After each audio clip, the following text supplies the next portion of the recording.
The Philippine Organic Act was a basic law for the Insular Government that was enacted by the United States Congress on July 1, 1902. It is also known as the Philippine Bill of 1902 and the Cooper Act, after its author Henry A. Cooper. The approval of the act coincided with the official end of the Philippine-American War. Overview. The Philippine Organic Act provided for the creation of an elected Philippine Assembly after the following conditions were met: the cessation of the existing insurrection in the Philippine Islands, completion and publication of a census, and 2 years of continued peace and recognition of the authority of the United States of America after the publication of the census.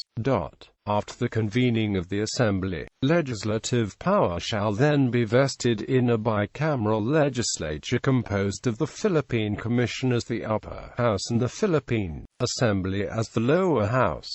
Supervision of the islands was assigned to the War Department's Bureau of Insular Affairs. Other key provisions included a Bill of Rights for the Filipinos, the appointment of 2 Filipino non-voting resident commissioners to represent the Philippines in the United States Congress, and the disestablishment of the Roman Catholic Church.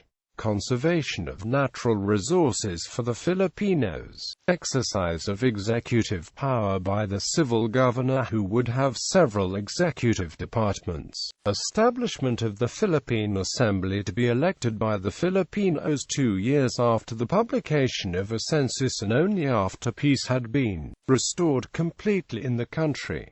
This act was superseded by the Philippine Autonomy Act, or the Jones Law, enacted on August 29, 1916. Background. The act was preceded by the Spooner Amendment to the Army Appropriations Act of 1901, which had provided that all military, civil, and judicial powers necessarily to govern the Philippine Islands shall, until otherwise provided by Congress, be vested in such person and persons, and shall be exercised in such manner as the President of the United States shall direct, for the establishment of civil government, and for maintaining and protecting the inhabitants of said islands in the free enjoyment of their liberty, property, and religion. This was complemented by a cable from the Secretary of War Elihu Root to the Philippine Commission on 5 March 1901, until further orders. Government will continue under existing instructions and orders. The Comprehensive Spooner Amendment, and these instructions and orders, virtually constituted for many months the Charter of Government for the Philippine Islands. Between September 1900 and August 1902,